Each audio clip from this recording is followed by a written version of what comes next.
Läuft das Band? Ja, ja, dat. Dann los Jon.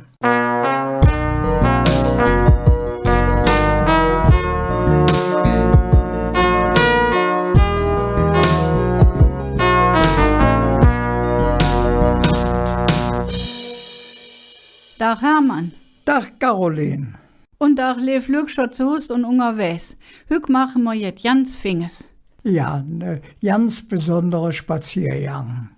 Ihr werdet nicht glauben, überall Baumbestand, jetzt viel Gröns, viel Fühlscher, die da rumfliegen, Mähle. Das muss verklären, was ein Mehl ist. Das sind Amseln. Leverlingscher, das sind Lerche, Mösche, das sind Spatzen. Dann gibt es noch Spechte und Dohlen und Rotgelscher und Sittiche, die irgendwo ins Laufen fliegen gegangen sind. Und ich han gehört, da jövet der ein auf andere Fuß so, ja, der da rumläuft und Eichhörnchen. Also eine Fuß habe ich noch nicht gesehen, nur fußige Menschen, aber eine richtige Fuß so auf 4 Beinen habe ich noch nicht gesehen, aber Eichhörnchen jede Menge. Ja, überdach gut der Fuß der auch nicht entjähe, ist doch klar. Also, dann hängt damit sicher zusammen. Es soll ja auch Flattermüs, also Fledermäuse da geben. Ich habe noch keine gesehen, aber das heißt ja nichts. Jetzt möchtest du einfach verraten, wo wir da sind, ne? Ja. Ich weiß nicht, wir sind auf Malotte. Was ist Malotte? Da sind wir mitten in Köln. Man sieht Melaten auf Hudutsch, aber die Kölsche sagen Malotte. Und man sieht, das kommt von Malat oder Maletzisch, also krank. Und da hört man auch direkt, was da früher gewesen ist. Das war ich ja keine Kirchhof. Es war so ein Haus, wo die Leprakranke sich abhalten konnte. Und die kriegten Spende von der ganzen Stadt und da wurde denen erst geholfen. Und von wegen der Stadt, man muss dazu sagen, das war damals außerhalb der Stadt, das Leprosenheim, was da ja auch stattgefunden hätte. Ne? Ja, natürlich, sonst hätten sich die Leute ja angestochen. Ja, da wird ja auch der, wie heißt der Schellenknecht. Da sieht man, wenn man da langs läuft an der Mur, ob der Öscher Straße, da sieht man noch der Schellenknecht als Figur. Der kann man noch beloren und die lückt die Moten mit der Schelle durch die Stadt laufen und wenn einer denen entgegenkommt, der wusste dann direkt, oh, der hat Lepra, muss ich mich fernhalten. So ist es. Ja. Da jovet auch eine Kapelle, die ist so ja älter wie der Dom. Das heißt, die Kapelle, wie sie da jetzt ist, nicht, die ist schon am Griech wieder abgebaut worden. Aber die erste Kapelle, die jovet 1245, also 3 Jahre, das mit dem Dom, so wie er jetzt ist, angefangen haben. So alt ist das ganze Terrain. Ja. Und Hücke, da hat sich so ausgedehnt, das sind an der 45 Hektar. Ich habe mir uns vorgestellt, das sind ungefähr, glaube ich, an der 600 Fußballfelder. Nee, 60 Fußballfelder, jetzt ist übertrieben. 60. Ach, wie schade. Wer weiß, vielleicht hätte das überhaupt keiner gemerkt. Aber dass man jetzt zum Fußball kommt, ja, noch jetzt Schlimmes. Also nicht nur Lepra, die haben da auch Glück dort gemacht, das heißt dann Hinrichtungsstätte. Ich weiß ja nicht, ob man das überhaupt auf Kölsch sagen kann. Hinrichtungsstätte, ja, kann man also nur Kölsch jedenfalls aussprechen. wurden da Lücke Köp entweder verbrannt oder was weiß ich was, oder die Hexenverbrennung. Aber das soll jetzt nicht unser Thema sein. Ja, aber man südet Hück noch. Da haben sie auch der erste protestantische Märtyrer dort gemacht. Ganz schlimm, der Peter von Vliesteden. Man weiß ja nicht, wo der herkommt. Das ist nur das Dorf, wo der Herr war, das Vliesteden. Ja. Und auch der Adolf Klarenbach.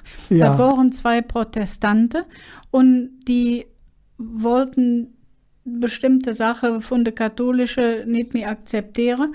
Und der Peter Vliesteden, da haben sie gesagt, der wäre abgefallen im Dom 1527, also wo die Reformation so richtig am Gang war. Hätte er sich in der Messe umgedreht, wo sie der Hostie geholfen haben und haben sie dem wenigstens vorgeworfen, hätte dann ausgespaut und dann haben sie der direkt mitgenommen und in der Klingelpütz gebracht. Klingelpütz, der jovet doch damals noch ja nicht. Also, das stimmt. Die haben der in der Frankenton gebracht, der jovet nämlich. Aber jedenfalls haben sie der gefangen gesetzt Und der haben sie dann als radikaler Protestant verurteilt, weil er das alles nicht akzeptieren wollte. Und genauso der Klarenbach, Adolf Klarenbach, der war Lehrer und ist hier und da rumgetrocken. War in Münster und Wesel und Osnabrück und überall haben sie der wieder verjagt. Und dann ist er mit einem Freund mitgegangen, der angeklagt wurde, haben sie der auch direkt wieder in die Bleche don. Und Beize wollten sie dann verbrennen. Und der Peter Fliesteden, der hätte, ja, ich weiß ja nicht, wie man das sagen soll, auf der Glück gehabt hätte, kann man ja nicht sagen. Der hätte ein Kett um den Hals gekriegt und der Henker hätte so fast getrocknet, dann ist der dabei gestorben. Ich weiß ja nicht, was schlimmer ist, wann der verbrannt wurde oder damit. Ja, das war aber dann im Mittelalter noch, ne? In der 1500 Reformationszeit. Biefendeckel. Ja, wo die 90 angefangen hat, das Ja. ist eine große Verzerrung jetzt. Jedenfalls, wenn man hück ob man Leute gut, sieht man direkt, rechts, wenn man an der Trauerhalle vorbeigegangen ist, so eine Gedenkstein. Und manchmal haben sie da Ja, auch, der ist ganz flach, der ist 1 Meter hoch, aber so 1 Meter mal Meter hätte man das Gefühl, so eine richtige Quader. Und da steht auch drauf geschrieben, Fliesteden und Klarenbach als Gedenke. Und das ist dann auch die Zeit, wo man 1800 rum, die Franzosen haben das wohl veranlasst, dass auch anders, glaube ich, ob man Leute beerdigt werden durfte. Ne? ja, ich wurde ja nur von der Katholischen. Der Evangelische hatte noch der Kirchhof im Weihertal, der Geusenfriedhof. Ja. Aber das haben sie dann geändert. Also 1810 haben sie angefangen, wie der Napoleon sich das gedacht hat. Und die katholische Kirche hat nichts mit zu sagen. Ja, die andere Kirchhof, die mussten all geschlossen werden. Und dann ich nur für die katholische, aber 1829 haben sie gefunden, dass auch die Protestanten da begraben werden konnten. Und später auch die Juden und all die anderen Religionen. Ja, wenn der Hück dann durch, ob man Leute spazieren ist, man hat in der Anfang gesagt, man kann spazieren, dann siehst du auch mit eins, wenn du ob der River los eine Buddha für ein Beispiel, für weiß ich wie viel, für was von der Zeit ja nicht möglich gewesen, eine Buddha auf der italienische berühmte Bruder, ne, ein Mönch, die Italiener, die sind ja noch katholisch, die da ob der Grabstelle so eine Figur von dem Pater, wie heißt er noch? Der Padre Pio. Ja, genau der. Also man ist richtig, ja, und dann jedes dann natürlich die Gräber, aber von Hück, ja, zum Beispiel der Dirk Bach. Du bist jetzt alt beim Dirk Bach, ich stand noch für der Tür. Da haben wir noch ja nicht von ihr gesprochen. Oh ja, der Wallraff. Der Ferdinand Wallraff, der eine vielseitig gebildete Mensch war, Professor für Botanik und was weiß ich was alles. Der hat auch den Auftrag gekriegt, der Melatenfriedhof ja, in Gang zu setzen. Da ist doch beim heutigen Haupteingang, hätte doch seinen Spruch gemacht. Wie war das noch? Drei Sprüche hat der gemacht.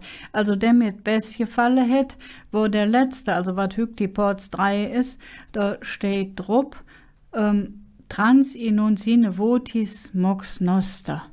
Ja, das heißt dann auf Kölsch, jank nicht vorbei, ohne zu bitten, bald bist du bei uns. Das heißt, der Lück, die da vorbeigen, die sollen sich freuen, dass sie am Leben sind und dran denken, dass das nicht ewig dauert. Das ist doch eigentlich eine gute Botschaft. Ja. Der hat das gut gemacht, der hat sich von Anfang an überladen, dass man sich da auch jetzt resten kann, also etwas ausruhen und dass das so wie eine moderne Park ist. Also der hat natürlich auch ein großes Vorbild gehabt.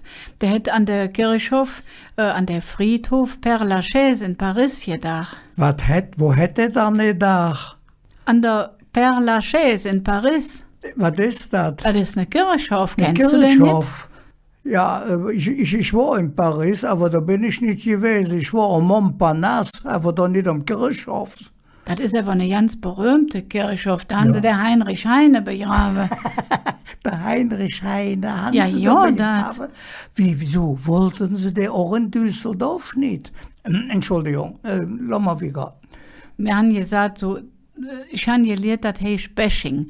Das heißt, dass man den Lück schlecht mit, das machen wir nicht. Nein, nein. Der ist ja auch nicht auf Malot und jetzt sind wir wieder noch Malotte. Ja. Also, der Ferdinand Franz Wallraff hat dann die Anlage konzipiert und hat in der Mitte die mittlere Achse gemacht. Das heißt MA. Und die Kölsche haben das ganz anders interpretiert. Für MA. Ja, die Millionenallee. Haben sie da Millionen Dollar vergraben? Doch nicht. Es müsste eigentlich Millionärsallee heißen, ne? Ja, da bin ich bei da. Und es war ja vielleicht auch bei dem ein oder andere bisschen Strunz dabei, wenn sie die Graf Möller so hoch gebaut haben, dass man die wirklich nicht übersehen konnte. Ja, und auch noch Dave in der Ed, dass da darin Jon Kunz, wo die Serie dann abgestapelt worden, ne? Vielleicht wollten sie der Dude aber auch wirklich ein Lev-Denkmal setzen, das weiß man nicht. Vielleicht Ja. ist es auch so Bates, ne? Ja. Hück ist es ja nie so kreativ, dass es nicht in die Hüde geht oder in die Defte, aber dass man nie so kreativ das Ganze gestaltet hat. Ja, man kann auch sagen, Malotte ist das Gedächtnis von der Stadt Köln für wichtige Leute, die da begraben sind. Was kann man da all finden? Du hast gerade Millionenallee abgefahren. Ja, das heißt ja, das ist das Hu ist Hu vom 19. Jahrhundert. Ich kenne mich da mit der Lück aus dem 19. Jahrhundert nicht besonders aus, aber man kann rechts und links schauen, man kennt auch die Lück. Also ganz in der Nöde für ein Beispiel, nicht direkt auf der Millionenallee, aber da wo das Denkmal vom Griech ist mit dem Adler. Da ist das neueste bekannte Graf, ist leider, dass Marie-Louise Nikuta gestorben und da begraben. Das ist ein schönes Denkmal, was sie da gesagt haben. Marie-Louise Nikuta ist nicht aus dem 19. Jahrhundert. Jetzt habe ich Quatsch verzahlt oder wenigstens so, dass man es schlecht versteht.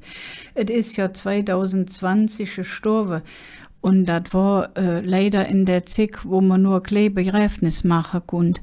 Das ist schade. Aber ich habe gesehen, dass ganz viel Leute dafür bei sind und wie man auf Kölsch so schön sagt, es besöken ja. Und der hat sich sicher darüber freuen. Ja, da ist auch ob dem Grabstein so eine flache Stück von einem Lied von der Nikuta, was auch gleichzeitig an die Lebenden, der ich sage, eine Mahnung oder eine Rat ist. Was steht da noch ob dem Stein? Da steht drauf, lass mal dankbar sind für jede schöne Tag. Und dabei fällt einem natürlich ein, was das all Marie-Louise Nikuta all für Lieder gemacht hat. Für jedes Karnevalsmotto extra Lied. Aber das führt jetzt zu weit, die alle aufzuzählen. Das sind über, ich weiß nicht, wie zig Lieder. Über 160 Lieder hättet ihr geschrieben. Ja. Aber der bekannteste, wann der Engel schon ins Faste laufen, viere oder ein paar Grosche für Eis, ein paar Grosche für Schöckelpät, für das Schaukelpferd, die date man ja auch so kennen, wenn man die Mottoleder nicht kennt. Ja. Damit, ja. Es hätte ja so ja auch für die Stadt jetzt geschrieben und hätte sich erg engagiert.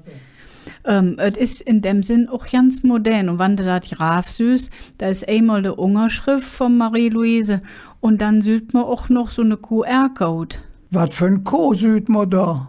Nee, keine Code, haben sie nicht drauf also, ja. Nee, es ist eine Code, C-O-D-E, eine QR-Code, die Informationsglötte, wo man also ganz modern digitales so jetzt, ne? Genau, da kannst du mit dem Handy draufgehen und das einscannen und dann kannst du dir Liedchen anhören und noch Bilder von Marie-Louise beluren. Da kannst du sehen, wie modern Malotte ist, Donnerwetter.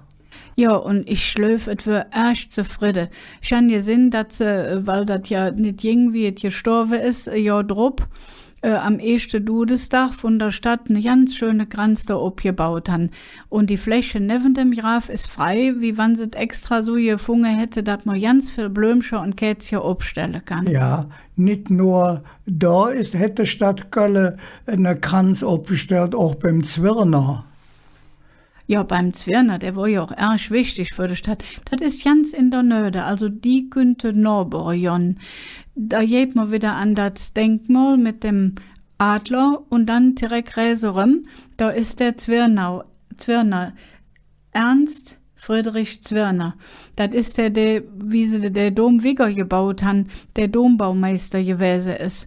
Und der hat natürlich erg viel für die Stadt getan. Die meisten wissen ja nicht, dass der auch St. Apollinaris gebaut hat in Remagen. Oder der hat auch der Rolandsbohre wieder mit abgebaut. Und wie sie das Römergraf gefunden haben in Weiden. Da hätte auch der Auftrag gekriegt, da jetzt drüber zu bauen, das war praktisch die erste Denkmalpflege. Ja, der Zwirner hat erg viel für die Stadt Köln getan. Und das noch, wo der evangelisch war, das ist ganz toll.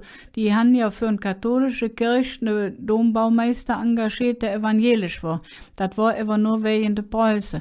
Und es ist ein Schand, dass der das nicht mehr mitgekriegt hat, wie die Trennwand von dem Chor abgebaut wurde und der Dom fertig geworden ist. Da ist der Fürherr 1861 gestorben.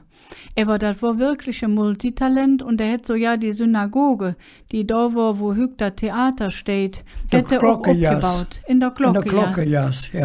Und was sie 1938 in Brand gesetzt haben, die Nazis. Genau das. Und also der hat katholische und evangelische Kirche gebaut und eine Synagoge. Das ist doch toll, ne? Ja.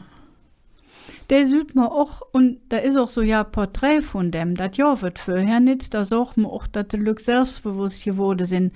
Vorher ja wird Engelscher oder der Jesus am Kreuz und dann haben sie auf einmal gefunden, dass die Menschen auch wert waren, ein Porträt von denen zu machen. Und damit ist sie natürlich besonders geehrt. Und die Stadt Köln stellt dann einmal im Jahr auch eine große Kranz da ob, wie bei den anderen, die prominent waren für die Stadt, wie für zum Beispiel der Bürgermeister. Der Baujahr und wie sie heißen, da kannst du dann auch einmal im Jahr von der Stadt Köln eine schöne Kranz da standen sind, als dass man sie nicht vergessen hat. In Rot und Wies. In Rot und Wies, versteht sich. Machen die dann bei dem Winters auch eine Kranz, weißt du das? Oh, das könnte sein, aber mein Gedächtnis liegt mich im Stich, ich weiß es nicht. Also ich komme nur drauf, der ist ja auch da in der Gegend. Muss Ja, man ja. nur eine Young Wiggerjon, da sieht man das Denkmal von dem Winters, von Johann Christoph Winters, der praktische Tennis hier erfunden hat, wenn man so möchte.